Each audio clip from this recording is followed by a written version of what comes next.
अगर मैं बात करूं कि एक्सप्रेशन क्या होता है, बहुत छोटी छोटी चीजें समझाना शुरू करूंगा। एक्सप्रेशन, तो आपका जवाब होगा एक्सप्रेशन हम एक व्यंजक को कहते हैं। जैसे ये एक एक्सप्रेशन है, x square y plus z x y plus डब्ल्यू, ये एक एक्सप्रेशन। ये क्या है? एक एक्सप्रेशन। इस एक्सप्रेशन के अंदर एक्स वाई जेड डब्ल्यू के अंदर क्या है?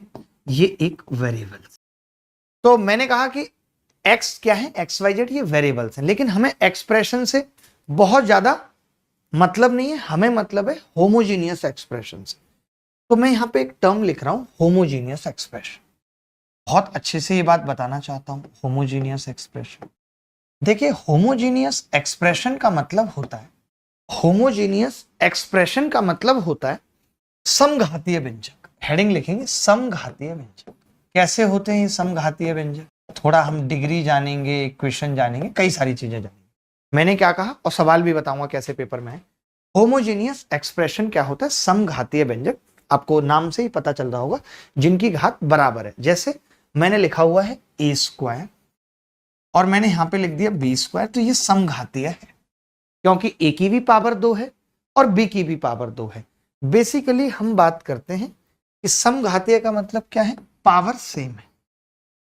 Power of each term is same. प्रत्येक टर्म की पावर क्या है? सेम है। ठीक है, सेम पावर है।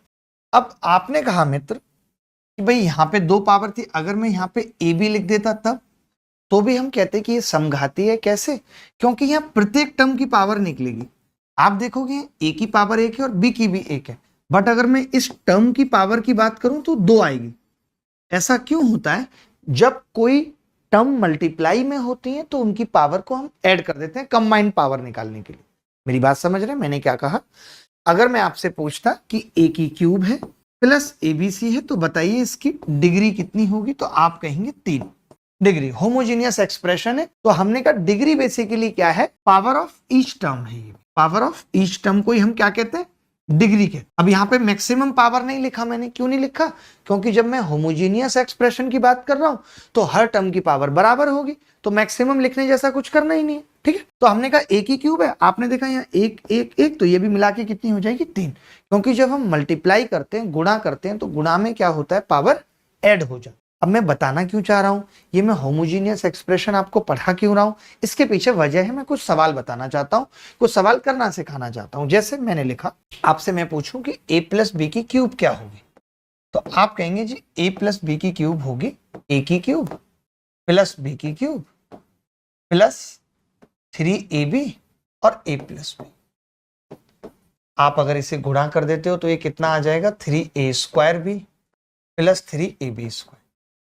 अब आप एक चीज बड़े ध्यान से देखेंगे कि अगर मैं LHS में आपसे पूछूं कि इस LHS में डिग्री कितनी है, तो आपका जवाब होगा कि डिग्री 3 है। पावर 3 अंदर 1 थी। मैं कहूंगा यहां एक टर्म की डिग्री 3, यहां भी 3। आप देख रहे हैं 2 + 1, यहां भी 3, यहां भी 3। यानी आपने क्या देखा कि होमोजीनियस एक्सप्रेशन में हर टर्म की पावर क्या होती है? इक्वल होती है। आप एक और एग्जांपल से समझ सकते हैं। a प्लस बी के स्क्वायर की बात करूं तो ये कितना होता है? a square plus b square plus 2ab। मैंने क्या कहा? यहां पे पावर कितनी है? 2, यहां पे 2, यहां पे 2, और ये एक एक मिला के कितना होगा? 2 होगा। बात आई समझ? मैं बस इतना बताना चाहता हूं कि जब भी हमसे, जैसे मैं आपसे कहूं कि इसकी डिग्री बताओ, तो आप कहेंगे 3। मैंने कहा इसका मान बताओ, तो आप इतना तो बता सकते हैं कि a प्लस बी की क्यूब का जो मान होगा उसकी डिग्री भी 3 होगी। ये बता सकते हैं नहीं? या मैं आपसे कहूं a प्लस बी के स्क्वायर का मान बताओ, तो आप कहेंगे मान तो मुझे नहीं पता, लेकिन इतना श्योर हूं, मैंने मोदी साहब से सुना था कि इसकी डिग्री 2 है तो इसकी भी 2 होगी। यानी मैं ये कहना चाह रहा हूं कि जब भी किसी होमोजीनियस एक्सप्रेशन का मान आपसे पूछा जाए तो आप ये देख लेंगे कि उसकी डिग्री कितनी है, और अगर उसकी डिग्री 2 है तो उसके उत्तर की भी डिग्री क्या होगी? 2 होगी। मैं ये बात लिखा देता हूं आपको अलग से कि if you have to find, अगर हमें किसी होमोजीनियस एक्सप्रेशन की वैल्यू पता करनी है, अगर हमें किसी होमोजीनियस एक्सप्रेशन की वैल्यू पता करनी है समघातीय व्यंजन का, मान निकालना है, इसकी वैल्यू बतानी, होमोजीनियस एक्सप्रेशन की वैल्यू बतानी है, तो मैं ये कह सकता हूं कि इस एक्सप्रेशन की डिग्री बराबर जो भी इसकी वैल्यू आएगी उस वैल्यू की डिग्री दोनों इक्वल होंगे। बस इतना बताना चाहिए। मैं ये कह रहा हूं अगर आपसे कोई एक होमोजीनियस एक्सप्रेशन का मान पूछा जाए तो हम इस बात की गारंटी दे सकते हैं कि उस एक्सप्रेशन की डिग्री और जो मान आएगा या जो उत्तर आएगा उसकी डिग्री इक्वल होगी। यार सवाल तो बड़ी जल्दी खत्म हो जा रहे हैं, उससे पहले मैं थोड़ा डिग्री निकालना आपको सिखा देता हूं। ये आप सीख लो कि हाउ टू कैलकुलेट डिग्री। जैसे किसी ने डिग्री पूछ ली, how to calculate degree, degree निकालेंगे कैसे, how to calculate degree, degree कैसे कैलकुलेट की जाएगी। बस मैं इतनी सी बात आपको पूछना चाहता हूं या बताना चाहता हूं। आप कहेंगे जी आपने लिखा हुआ है ए बी और प्लस बी सी की डिग्री पूछ रहा है, तो मैं कहूंगा कि प्लस के बाद जितने भी टर्म होते हैं उसका कोई मायने नहीं है। जब होमोजीनियस ही है तो हर टर्म की डिग्री बराबर होगी, तो मैं सबकी क्यों निकालूं, मैं सिर्फ इसकी डिग्री पता कर लेता हूं। तो मैंने कहा कि गुणा में जो है पावर ऐड हो जाती है और यहाँ पे एक और एक दो पावर है, डिग्री कितनी हो जाएगी। तो पहला रूल तो हमने ये सीखा, पहला रूल डिग्री में हमने ये सीखा कि प्लस के बाद और माइनस के बाद वाली टर्म हटा दो, बाद वाली टर्म इग्नोर कर दो अगर डिग्री निकालनी है तो। उससे कोई मतलब नहीं है, डिग्री पे कोई फर्क नहीं पड़ेगा क्योंकि हर टर्म की डिग्री बराबर होगी। इतनी सी बात मैंने बताई। अच्छा अगर मल्टीप्लाई में है, टर्म मल्टीप्लाई में है तो हम क्या करेंगे, पावर ऐड कर देंगे डिग्री निकालने के लिए, पावर ऐड। जैसे मैंने कहा अगर ऐसे लिखा हुआ है a b c plus a square b plus b square a, कोई इसकी डिग्री पूछ रहा है तो मैं क्या करूंगा, पहले तो प्लस के बाद वाली सारी टर्म से मतलब नहीं है, और यहां पे मैंने देखा एक एक एक, तो डिग्री कितनी आ गई, ये बता दिया।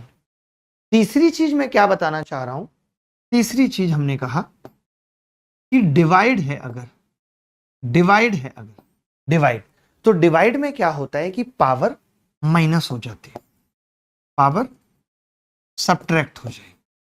जैसे किसी ने लिखा हुआ है, मैं ये मिटा दूं एग्जांपल, चलो नीचे ही लिख देता हूं। मैंने कहा कि b square by a plus a square by b लिखा हुआ है और किसी ने कहा कि इसकी डिग्री बताओ, ठीक है। तो आपने क्या किया, आपने कहा जी इससे कोई मतलब नहीं है, ये कहा आपने इससे कोई मतलब नहीं है। हमने कहा ऊपर पावर 2 है नीचे 1 है, तो हम क्या करेंगे, डिग्री निकालने के लिए 2 में से 1 घटा देंगे तो डिग्री क्या हो जाएगी। ये हमने सीखा डिग्री निकालना कि प्लस माइनस के बाद वाली टर्म इग्नोर कर दो, मल्टीप्लाई है तो पावर ऐड कर देते हैं, डिवाइड है तो पावर सब्ट्रैक्ट कर देते हैं। यह डिग्री निकालने का तरीका है। जब डिग्री निकल आएगी तो मैंने कहा कि किसी भी होमोजीनियस एक्सप्रेशन का मान जब भी पूछा जाएगा हम उसकी डिग्री पता करेंगे, क्योंकि हम जानते हैं कि जो उसकी डिग्री होगी वही उसके मान की डिग्री होगी, वैल्यू की डिग्री होगी। हम डायरेक्ट ऑप्शन से सवाल कर सकते हैं। ऐसे में 10-12 सवाल जो अलग अलग एग्जाम में आए हैं आपके सामने लेकर आया हूं, और आप डिग्री से सेकंड्स, तो मैं बड़ी बात बता रहा हूं, आप माइक्रो सेकंड में उत्तर बताएंगे, ठीक है, माइक्रो सेकंड में उत्तर बताएंगे। बिल्कुल नहीं छेड़ना आज, एकदम बस चलने देना है, ठीक है, बस, ठीक है भाई। किसी भी स्थिति में कुछ भी बोलने पे जब तक मैं स्पेशल कोई इंस्ट्रक्शन नहीं दूंगा। आगे बढ़ते हैं। पहला सवाल मैं आपके सामने लेकर आ रहा हूं, बहुत छोटा सा सवाल है, पहले भी मैंने बताया, ये हम 5 मिनट में खत्म कर लेंगे, सारे सवाल आप खुद देखेंगे। पहले तो मैंने क्या बताया कि प्लस माइनस के बाद की चीजों को इग्नोर कर देंगे। ये प्लस है इसके बाद का हटा दें, ये प्लस है इसके बाद का हटा दें, इससे कोई मतलब नहीं। ये माइनस है यहाँ पे तो ये हटा दें, प्लस माइनस जहां जहां भी प्लस के बाद की चीजें हैं। आपने देखा ऊपर कितना बचा हुआ है, ए की क्यूब और बी बचा हुआ है, नीचे ए स्क्वायर बचा हुआ है, कितना आ गया बेसिकली, ए बी आ गया। ए बी किस ऑप्शन में है, डिग्री दो, सी उत्तर। मैंने बताया कि जब भी हमें डिग्री निकालनी हो प्लस के बाद वाली टर्म हटा दी, यहां प्लस था ये हटा दिया, ये हटा दिया, तो ऊपर देख रहा हूं, ऊपर ए की तो पावर 3 आ रही है और बी की पावर 1 आ रही है, नीचे ए स्क्वायर आ रहा है। तो अगर मैं पूरे की कंप्लीट डिग्री निकालूं, ऊपर की डिग्री 3 + 1 हो जाएगी, जुड़ेगी, और नीचे की डिग्री -2 हो जाएगी, तो कितना बचेगा, 2। यानी मुझे ये पता चल गया कि जो सवाल पूछा है उसकी डिग्री 2 है, और इसका मतलब उत्तर की भी डिग्री 2 होगी। तो मैंने देखा यहाँ पे डिग्री 3 है, यहाँ पे डिग्री 1 है, यहाँ तो डिग्री 0 है ही नहीं वेरिएबल, यहाँ पे 2 है, तो यही उत्तर। डिग्री और पावर में बेसिकली क्या डिफरेंस है? अरे बड़ा आपने प्यारा सा सवाल पूछा है। देखिए अगर मैं यहाँ पे a की पावर की बात करूं तो 1 है, b की पावर भी 1 है, लेकिन इस एक्सप्रेशन की डिग्री कितनी है? 2। बेसिकली हम ये कह सकते हैं कि एक्सप्रेशन की पावर को हम डिग्री कहते हैं, जिसके अंदर बहुत सारे टर्म हो सकते हैं। अब a की घात 3 लिखा हुआ है, अब मैं कह सकता हूं कि इसकी पावर a की कितनी है? वो पावर क्या होगा? a की होगी, पावर a की होगी, और डिग्री a की क्यूब की बोली जाएगी। डिग्री एक्सप्रेशन की होती है, पावर वेरिएबल की होती है। जब डिग्री निकालते हैं तो पावर ऐड हो जाती है अगर मल्टीप्लाई में, यही तो डिफरेंस है। मैं यहां पे पूछूं 3 क्या है, तो आप बोलेंगे a की पावर है, लेकिन डिग्री किसकी है? a की क्यूब की। a की क्यूब क्या है? एक्सप्रेशन है। This is the basic difference between expression and variable. ठीक है, आगे बढ़ते हैं। अब मैं जल्दी जल्दी सवाल करूंगा। जैसे ये एक सवाल पूछा है हमसे, तो हम इस सवाल में क्या करेंगे? मैंने कहा कि प्लस के बाद वाले टर्म हटा देंगे, प्लस के बाद वाली टर्म हटा दी, माइनस के बाद वाली टर्म हटा दी, यहां से ये हटा दी, तो हम देख रहे हैं कि ऊपर केवल a स्क्वायर बच रहा है और नीचे भी a स्क्वायर। यानी डिग्री की अगर मैं बात करूं तो डिग्री 0 आ रही है। 0 डिग्री का मतलब ही होता है कांस्टेंट। किसी भी कांस्टेंट की डिग्री 0 होती है। अब मान लेते हैं डिग्री 0 आने का मतलब क्या है कि a की पावर 0 है, कोई कांस्टेंट है। तो हमने देखा यहाँ पे डिग्री 1 है, यहाँ पे 2 है, यहाँ 3 है। एक ही ऐसा ऑप्शन है जहां पे डिग्री 0 है। कांस्टेंट टर्म की डिग्री हमेशा क्या होती है? 0 होती है। अब मैंने देखा ये खत्म हो गया भाई, ये खत्म हो गया, ये माइनस वाला टर्म खत्म हो जाएगा, ये माइनस वाला टर्म खत्म हो जाएगा, ये खत्म हो जाएगा नहीं। अब हमने देखा ऊपर कितना बच रहा है, तो आपने कहा ए बी स्क्वायर बच रहा है, नीचे कितना बच रहा है? सी और ए। चाहो तो ए से ए काट दो, या मैं डिग्री की बात करूं तो मैं देख रहा हूं कि ऊपर पावर 2 है और नीचे 1 बचेगी, 2 माइनस 1 यानी 1 डिग्री। अब जैसे ये सवाल आ गया, ये भी बड़ा प्यारा सवाल है। इस सवाल का आंसर क्या होगा? मैं अगर देखूं जो भी डिग्री हमसे पूछी है, तो हम प्लस के बाद वाली चीजों को हटा सकते हैं भाई, हटा सकते हैं। हम ये प्लस के बाद वाली चीजों को हटा सकते हैं, हटा सकते हैं। हम देख रहे हैं कि ऊपर जो डिग्री है x की पावर m बच रहा है, नीचे x की पावर माइनस m बच रहा है। तो इसकी डिग्री निकालने के लिए मुझे क्या करना पड़ेगा? इस m में से नीचे वाला माइनस m घटाना पड़ेगा। यानी मैं देख रहा हूं डिग्री 2m है। यानी जो सवाल हमसे पूछा गया है ऊपर, उसकी डिग्री क्या है? 2m है, उसकी डिग्री 2m है। अब अगर इसकी डिग्री 2m है तो मैंने ऑप्शन में देखा इसकी डिग्री 0 है, इसकी डिग्री भी 0 है। अगर मैं यहां देख रहा हूं अंदर टोटल पावर कितनी हो जाएगी? सबकी 1-1 है, 4 हो जाएगी, 4 हो जाएगी सबकी मिला के। लेकिन जो पावर 4 है उसमें m/2 से गुणा भी होगा, तो आप देख रहे हो कि कितना आ गया? 2m आ गया। यानी इसकी पावर 2m मतलब डिग्री 2m, और यहां पे हम देखेंगे तो 4m आएगा। यानी ये उत्तर नहीं है, क्योंकि डिग्री जो सवाल पूछा है उसकी 2m है, तो उत्तर की भी 2m होगी। C will be the correct answer. कई बार ये सवाल सीडीएस में आया, मैं देख पा रहा हूं कि x और a, y और b, z और c सेमी डिग्री के हैं, तभी इक्वल आ रहे हैं। तो आपने देखा कि जो सवाल हमसे पूछा है अगर हम प्लस हटा दें तो इन सब की पावर 1-1 है, यानी इसकी डिग्री कितनी होगी? यानी जो सवाल हमसे पूछा है उसकी डिग्री 2 होनी चाहिए। ठीक है भाई सत्तू, आपको आ रहा है समझ? 2 होनी चाहिए डिग्री। आपने देखा ऊपर भी 2 है और नीचे भी 2 है, यानी डिग्री 0 हो जाएगी, ये नहीं हो सकता उत्तर। आपने देखा यहां भी 1-1, ऊपर डिग्री 2 नीचे भी 2, नहीं हो सकता।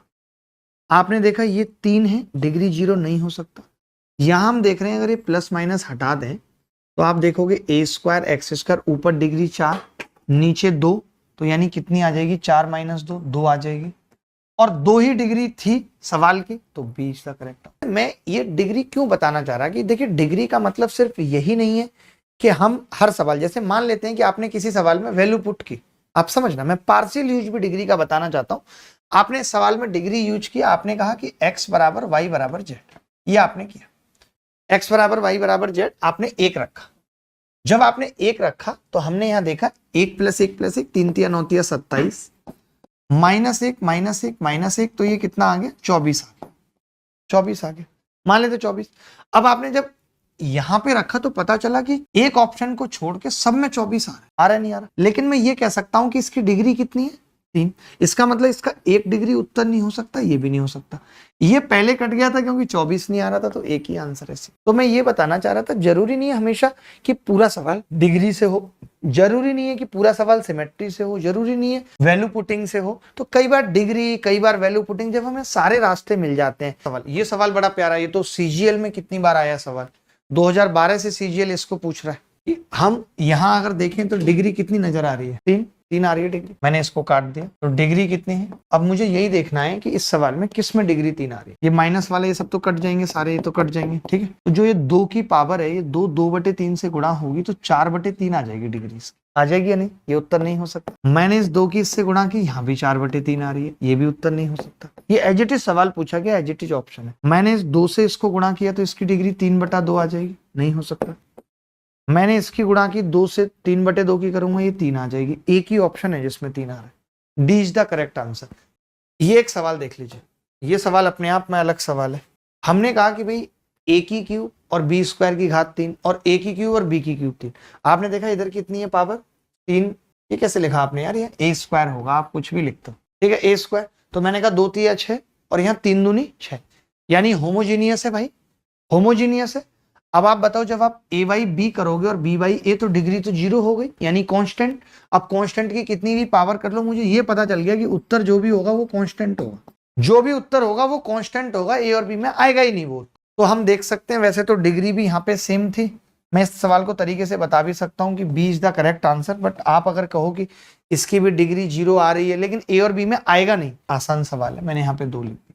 बहुत लल्लू सही सवाल है, कुछ भी नहीं है, जो दिया हुआ है बस उसको खोल दीजिए। हमने एक भी सवाल किया भी नहीं होल स्क्वायर पे। तो आप कहेंगे पहले वाले में a की घात 6 प्लस b की घात 6 प्लस 3a की क्यूब और b की क्यूब और ब्रैकेट में नहीं 3a स्क्वायर b स्क्वायर और ब्रैकेट में a square plus b square क्या होगा जी, बराबर होगा a की घात 6, अब a प्लस b का होल स्क्वायर लगेगा, प्लस 2a की क्यूब b की क्यूब, ये लगेगा ही नहीं।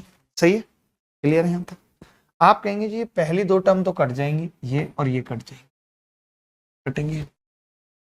मैंने इसको इससे इधर भाग लगा दिया, तो आप देखेंगे कि a स्क्वायर b स्क्वायर का भाग a की क्यूब b की क्यूब में लगेगा, तो ये a square plus b square तो ऊपर है ही, नीचे आ जाएगा ab आ जाएगा, नीचे ab बचेगा और इधर कितना आ जाएगा 2 और ये 3 भी इधर चला जाएगा। मैंने कुछ नहीं किया, फिर से बताता हूँ, a की क्यूब b की क्यूब को उठा के यहाँ लाया तो ऊपर a स्क्वायर b स्क्वायर था तो नीचे a भी बच गया और ये ऑलरेडी दिया हुआ था, 3 को उधर ले गया, 2/3। आप जब इसको डिवाइड करेंगे तो पाएंगे कि a by b plus b by a 2/3 दिया हुआ, 2/3। मैंने कहा ही था कांस्टेंट आएगा। जब मुझे मालूम है कि a बाई बी और b बाई ए ही कांस्टेंट आ जाएगा तो a और b में आंसर ना आने का सवाल ही नहीं उठता, समझ गए। तो हमने क्या किया कि 2/3 की पावर 6 करेंगे तो ये उत्तर आ जाएगा।